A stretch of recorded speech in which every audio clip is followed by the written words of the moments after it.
Welcome out, my online family. This is Elisha Hall with your midweek motivation.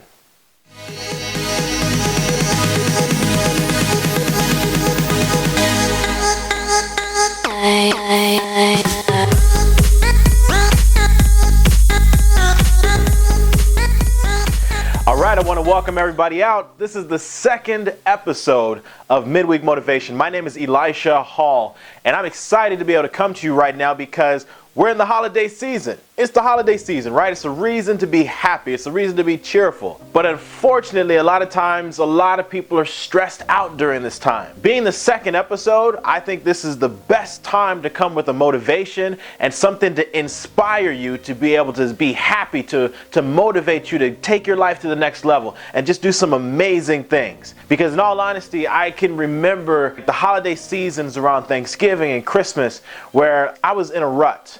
And I was literally picking up shifts from other people that were taking time off to spend with their families because I needed to scrape some money together so I could seek to have a Christmas for my family, so I could buy the gifts and do the certain things that I needed to do. I'm no longer in that position because of some changes that I made, and that's what Midweek Motivation is about. Little lessons that I've learned throughout my short time on this planet that I'm going to be throwing out there to you guys, packaging them in simplistic principles and ideas that I've come up with, so that way you can create something different and something better for your life. Because here's one thing that I know: no matter where someone is in their life, there's always another level. But the beautiful thing about success is it's all about moving forward. It's all about moving forward. So this conversation for this midweek motivation, we're literally talking about reflect and speed up. These are the two things that I always do around this time of year. There are literally 15 days left in the year of 2015. This entire year. And you won't see 2015 ever again. So check this out. We're talking about reflect and speed up. My mentor, Mr. Nelson, he said you have to inspect what you expect. So with the first thing about being able to reflect, let's say if you have a car and you expect for your car to run well. You expect that when you get on the freeway and you drive 60, 70 miles an hour, it's going to run smoothly. It's not going to be making any weird noises. The tires aren't going to be flopping all over the place. It's going to be doing what it's supposed to do. So then what do you do if you're a good owner of a vehicle? You take it to get it inspected every now and then, whether it's every 3,000, every 6,000 miles, whatever you normally do. Oil change, tune up, you have it inspected. Whether you do it yourself, you have a professional do it. Because you're not going to just run it and run it and run it and come up to 10,000 miles, 100,000 miles and never have it looked at and still have the same expectation that it's going to run well. Well, it's the same thing with your life. And I do the same thing this year with my life. I inspect by reflecting back to this year. And in reflecting back to the business plan that I created last year in December, seeing some of the things that I've done, seeing some of the things that I haven't done, but still doing a business plan allows me to look back to see what I wrote down, to say, you know what, okay, I want to go back and make sure I did this, or I reached this bar, or I'm doing better than I expected, or I got off track over here. And so that way I'm truly able to inspect the results that I've had. So I can look and see what I need to change so I can make 2016 an even better year. I mean, literally talking about a better year than we've ever had. I mean, think about it. If you want to make your tomorrows always better than your yesterdays, then you have to do some big things today. And that's where this comes in. Speed up. That's one thing that when I coach my pro athletes and high school athletes, and when I work with them on a one-on-one basis, I tell them, just like your coach tells you in the locker room, just like your coach tells you on the practice field, you gotta run through the line. Even when I played football growing up, when I played sports, it was all about, if we're doing sprints, you run through the line. You don't just run to the line. See, here's what happens, right? In life, a lot of times, if this is the line that we need to get through, and we're running this way. If this is the line, a lot of times, if we're just running to the line, we see that line right there is the goal. We tend to start slowing down before we actually get to it. And this being December, and we want to create momentum going into January, we can't slow down. That's why we have to speed up. And so with our athletes, we tell you, you got to run through the line. And when you run through the line and you know your goal is out here, then you don't slow down before you get to your objective. And that's how you create more momentum, more massive success, not just in sports, but also in business and in life. So I want to leave that with you to be able to do some amazing things. This is literally capping off 2015 in the most amazing way. So for those two things, we're talking about to be able to reflect and speed up.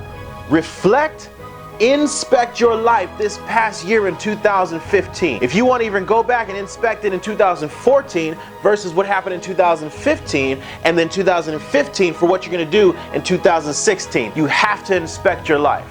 So reflect back to what happened in your past. From there, you need to speed up. Because it's not just about the past. We can't live in the past hoping for a better future. We got to look forward, put our head down, and just go after it. Go after that goal. Go after those things that we want. Go after those things that we say that we desire, the life that we want to create for ourselves, for our family, for our community, and let's make it happen. Because this is where life gets exciting. This is where life gets exciting. You can either take it in a sense of being upset, stressed, disturbed with all the things that are happening in your life right now. Or you could really look at it and say, you know what? I refuse to be stressed. I refuse to let this tear me down. I'm going to actually take this and run with it.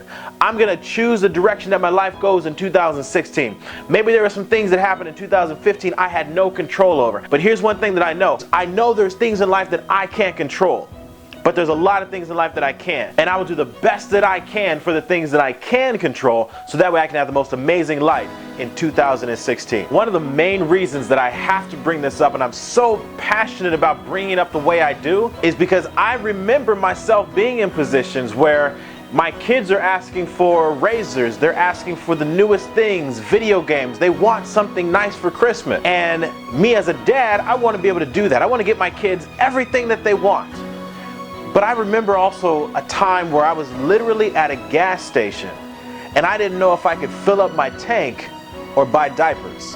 And I said two things. I never want to be in this position again in my life.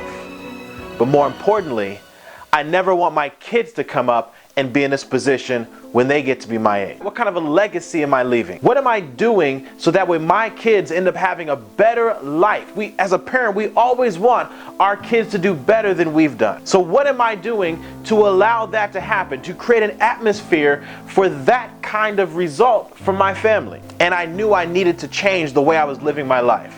Because the way I was living my life, the things that I was doing, the people that I surrounded myself, how I thought about my life, how I did everything on my own and I didn't depend or want help from anybody else, those were the things that got me those results. But since I wanted different results, I wanted things to be better. And I wanted to make sure that when I came up to 2015, when I came up to 2016, when I come up to 2020, and I reflect back on that year, on the past 5 years, on the past 10 years, I can see change, I can see growth, and I can see the atmosphere that I'm creating for my family. And then I can also continue to speed up, because again, there's always another level. So that's it. This is your midweek motivation. And as I always say, when we come together, we know that we're stronger together than we are separately.